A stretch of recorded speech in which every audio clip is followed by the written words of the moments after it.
Hey guys, my name is Matt Little, and today I want to talk to you about entrepreneurship, especially the topic customer validation.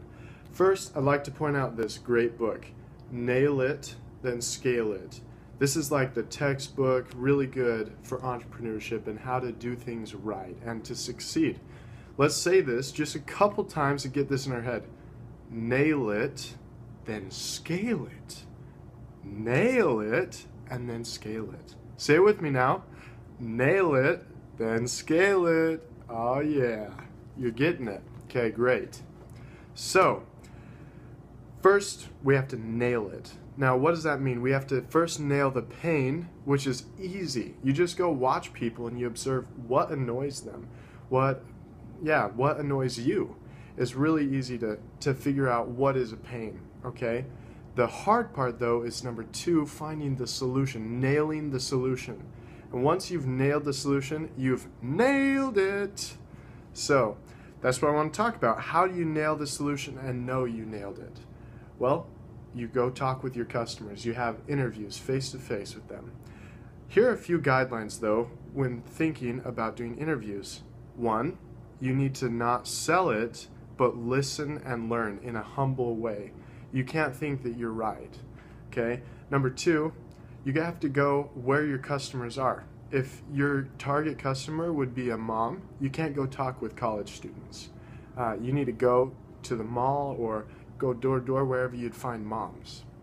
Number 3, you have to use that student card. That's a super helpful tool. And number 4, keep it simple.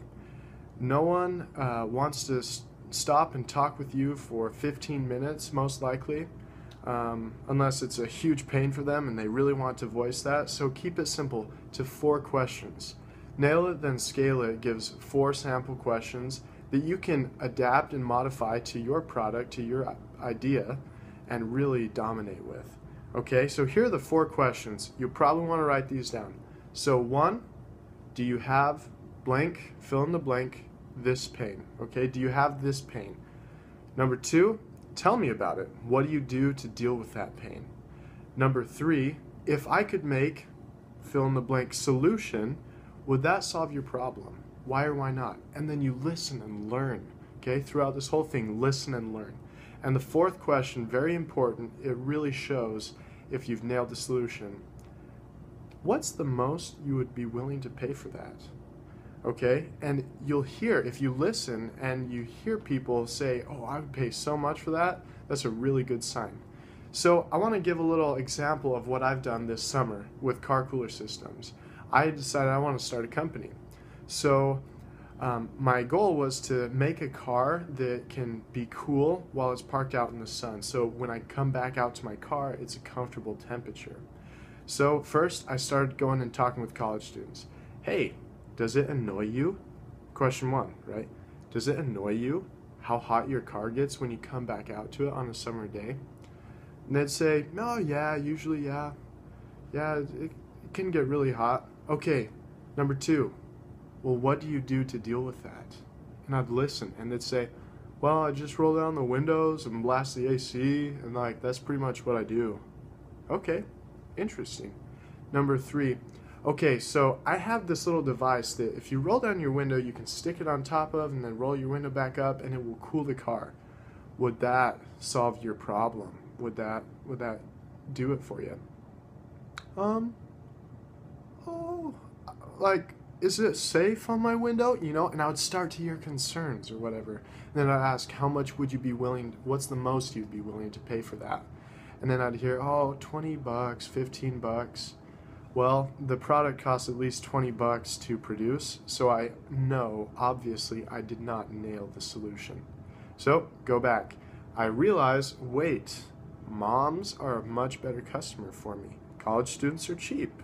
Okay, so I go through a new iteration, and something I did is I picked my competitor's product, that little car cap right there. That was my best competitor. And what I did is I would show that to people and say, hey, so I'd ask them if they have that pain, listen to what they do to deal with it, and then ask them, okay, so would you buy this car cap? Would that solve your problem? And I listened and they said, oh, no, I don't think so. Like, that's it makes my car look dumb, or oh, it's a lot of effort and work. I don't know if it's worth it. Like I'd suffer instead of doing that. So I learned, oh, okay, they're super lazy. They want things automatic. Remote start. And I talked with people about remote start as the solution, right? And I asked people how much they'd pay for that. Instantly, the price jumped up from like $20 to $200. That's a huge difference. So I learned a lot about my customers. And in the end, I discovered that the solution is a built-in product to the car that press of a button cools your car. But it has to work. And so I've nailed the concept of what the solution is. Now I just need to go prototype it and actually build it. That's how you nail it.